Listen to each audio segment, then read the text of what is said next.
walked up there to see what else they have going on, but I'll say acupuncture, yoga, maybe some chiropractic services, meridian tapping, various health methodologies are actually available for you today to get those type of services. So feel free to walk over and set up your appointment and get on the table and get your back rubbed. You know, get this stuff out of us. I know spiritually connecting with our loved ones that has been lost can be trying when we reopen that wound, but you know, we can get through it. We can get through it. So if you want to come up and share, the mic is open.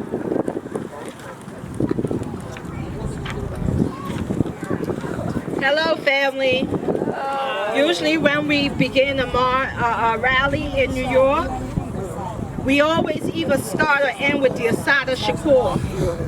So just repeat after me. It is our duty to fight for our freedom. It is our duty to fight for our freedom. It is our duty to win. It is our duty to win. It is our duty to fight for our freedom. It is our duty to fight for our freedom. It is our duty to win. It is our duty to win. We must love and support each other. We must love and support each other. We have nothing to lose but our chains. We have nothing to lose but our chains. We must love and support each other. We must love and support each other. We have nothing to lose but our chains. We have nothing to lose but our chains. Ashe. Ashe. Good afternoon, everyone. My name is Hawa Ba. I'm a mother of Mohammed Ba. I'm so humble and glad to be alive on today's day to share my idea, to share my story with you people. I want to speak for my son Mohammed Ba, but not just for Mohammed Ba. For all the people who you see here lost their loved one. They are not here with us today. They should be with us here today. But because of discrimination and disrespect, they're not here. But they spread with us. I'm happy with the Family Unite for Justice. I'm happy for Justice community. I'm happy for all faith who support us until we reach here today. And I want to speak for one of our hero also from Justice community, Margie Singh. He fights so hard to bring justice for the family, to bring justice for mother, to bring justice for everyone who lost a loved one, but he have a short life. He died in Las Vegas. I want everyone to remember about him. We still love him. We don't forget about him. I love all of you people who support. I cannot name all, because if I name all, the other people cannot have space to talk. Thank you, love you all. Good afternoon, everyone. First, I want to thank Uncle Bobby and his beautiful wife and his team, his executive team, all the photographers, bus drivers, everyone who make this day possible for us. Many people who help bring these things together haven't lost a loved one, but they're here with us. They nurture us, they comfort us, and they try their best in every way to show that they understand our pain. My name is Carol Gray. My son is Kimani Gray, who was murdered by NYPD March 9th, 2013. Kimani was 16 years old, 4 months into his 16th birthday. Went out to celebrate a sweet 16th birthday party. After leaving the party, Kimani was just standing around with friends. You know, boys, teenage boys gossiping of how many phone numbers they collect in the party, how many dubs they get in the party, you know, which girl is which girl. Just sitting there when NYPD came up on my son, undercover unmarked officers.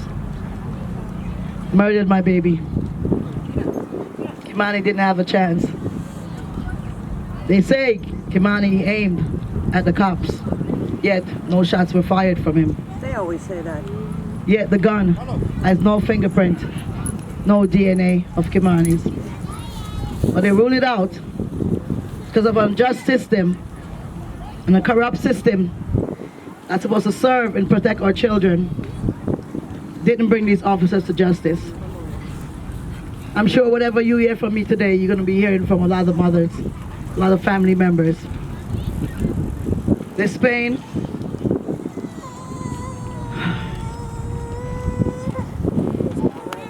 this pain, this pain is unexplainable. This pain cannot be rehearsed. This pain cannot be withdrawn. This pain cannot be reassigned to anyone but us, the families, the mothers, fathers, sisters, brothers, who have to live this every day. Upon losing my son, I become a changed person. You know, I have other children. They said I'm selfish, I'm aggressive, I don't listen no more, I don't want to play with them no more, I don't want to have fun no more. And I say to them, if it was one of y'all, I would have been the same. Because some people that doesn't understand our pain, they will tell you, oh, you know, you have other children. Oh, you know, it'll get better. Oh, time goes on. Nothing goes on. Nothing moves. Everything remains the same. The same. My life is a wreck. I can't even have a social life. And because every time I'm happy, that's when I'm sad. Because my baby not here to share with me. My baby wants so much from me. He used to walk around, because you know, I cook, I'm a chef. He used to walk around restaurants and tell them their food no good. Fire your chef, I am my mom. You know, that's how he was. He had big dreams. He told me he never had a college dream. But he wanted to go to school where he could learn to be an architect and build houses for poor people, low-income families. He never made it because the system took away his dream. NYPD took away that dream. Yeah, they tried to shut me up. $250,000. What an insult. What a slap in the face. What a digging in my wounds and killing my son all over again. But guess what? I will never shut up. I will never stop lifting up my son's voice. I will never stop uplifting his name until the day I die, because I will win by keeping him alive. Thank you.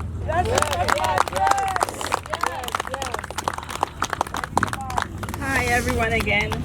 My name is Hortensia Peterson. I am the aunt of Akai Gurley.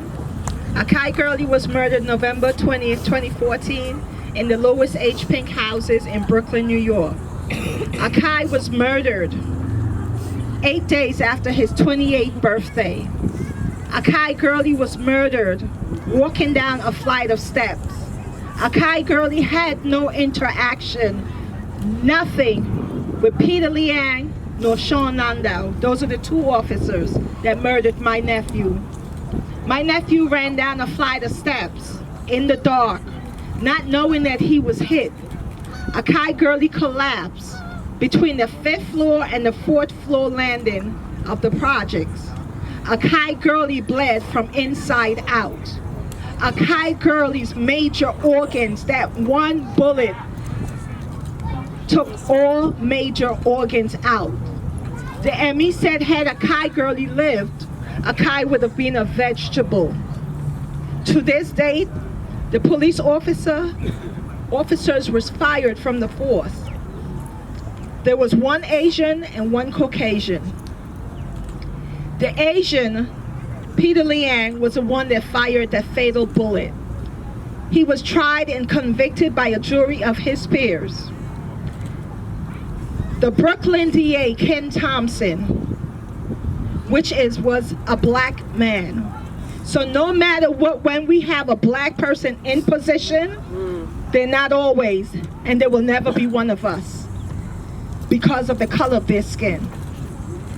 That Brooklyn DA, Ken Thompson, wrote a letter to the judge, unbeknownst of the family, without having a conversation with Sylvia Palmer, which is Akai Gurley's mom, my eldest sister. And that letter recommended no jail time. He was tried, convicted, but the DA said no jail time. My nephew's life, this was the end result. 800 hours of community service.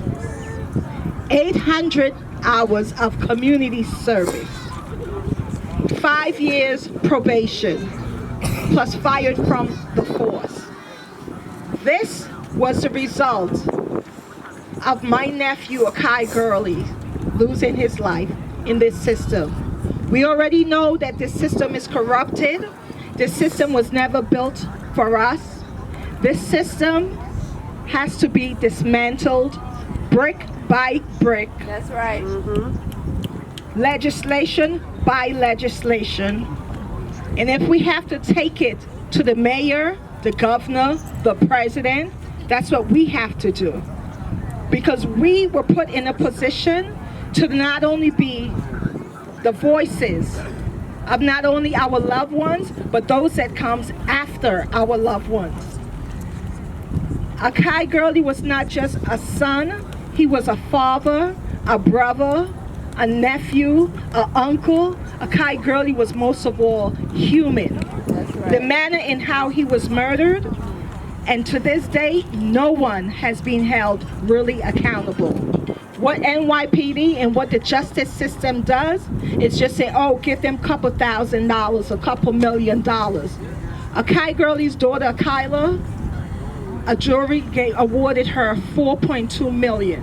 Half of that money was going to attorney's bills. Kyla would never have a father. She will never be able to have a father-daughter dance. She will never have a father to instruct her on boyfriends, first dates, nothing. But what they do is go on as if it's business as usual, not on our loved one's life. We have to be a voice not only for each other, we not only have to stand for each other, but also know that your fight is our fight. Even though the case has been done with, I stand in solidarity nationwide with all families, all mothers, aunts, uncles, siblings, because our family has enlarged so much. We didn't ask to be put in this forum, but because they brought it to us, we're going to take it to them. We're going to let them know that we are sick and tired of being sick and tired of our loved ones, our sons, our daughters, our mothers, our fathers, our kings, our queens, our princesses, life being taken, and no one has been held accountable. Thank you. God bless.